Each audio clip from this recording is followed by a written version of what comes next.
Hello বন্ধুরা, welcome back giving ম্যাথে। আমি প্রিয়াঙ্কা। আশা করি সকলেই ভালো আছো। চলো 212 নম্বর পেজটায় অঙ্কগুলো কি আছে দেখি। বর্গাকার ক্ষেত্রে কাগজের টুকরো খেলা। কী আছে, আজ আমরা নতুন মজার খেলা খেলবো। অনেক বন্ধু মিলে খেলবো। একটি কাগজ কেটে অনেকগুলো একই মাপের বর্গক্ষেত্র কাগজের টুকরো নিলাম।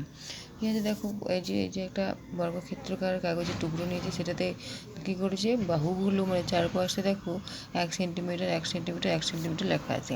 তাহলে এই কাগজের টুকরোর দৈর্ঘ্য প্রস্থ দুটোই কিন্তু হচ্ছে 1 সেন্টিমিটার। দেখো সবগুলো কিন্তু এক এক করে আছে, তাই এটা কী হচ্ছে 1 সেন্টিমিটার হবে। ঠিক আছে, কয়েকটি টুকরো দিয়ে অনেকগুলো আকার তৈরি করি ও চার ধার মাপতে বলেছে। তাহলে চার ধার মাপে দেবে 12 সেন্টিমিটার হলো। যেমন 1 2 3 4 5 6 7 8 9 10 11 12, যেহেতু চার ধার বলেছে তাই পরিসীমা হচ্ছে 12 সেন্টিমিটার। এটা কিন্তু আমাদের বইয়ের মধ্যে দেওয়া আছে, তাই আমি তোমাদের রিয়ার করে রাখালাম না। এটা দেখো 1 2 3 4 4, আর এখানে হচ্ছে 1 2 4 আর 2 6 6, আর 1 2 3 4 6 6 7 8 9 9 10 11 12। বাইরেরগুলো মাপতে বলে তো, চার ধার মানে তো বাইরেরগুলো, তাই 4 হলে কত হবে, 12 সেন্টিমিটার। ঠিক আছে, এবার বলেছে এটা দেখো, এই যে যেমন বলেছে এই যে 2 সেন্টিমিটার এটা, আর এটা 2 সেন্টিমিটার, তাহলে এটাও 2 সেন্টিমিটার হবে। তাহলে সব বাইরের চার ধারটা মাপতে বলে, যাতে চার ধারটা মেপে দেখবে পরিসীমা হচ্ছে 22 সেন্টিমিটার। যেমন দেখো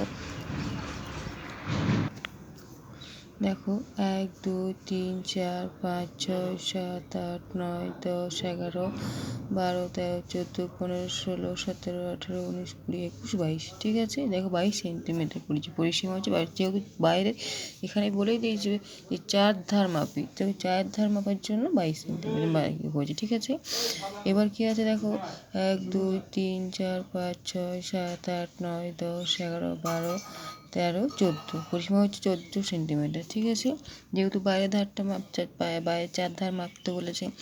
এটাও বলেছে যে নিজেই বসে পরিসীমা লিখি, নিজেই বসে। আমি দেখো 3টে বক্স করেছিলাম, তাহলে কী করেছে 1 2 3 4 5 6 7 8 আমি 8 সেন্টিমিটার লিখেছি, পরিসীমা 8 সেন্টিমিটার। এটা তোমরা নিজের মতো করে করতে পারো। ঠিক আছে, বুঝতে পারলে?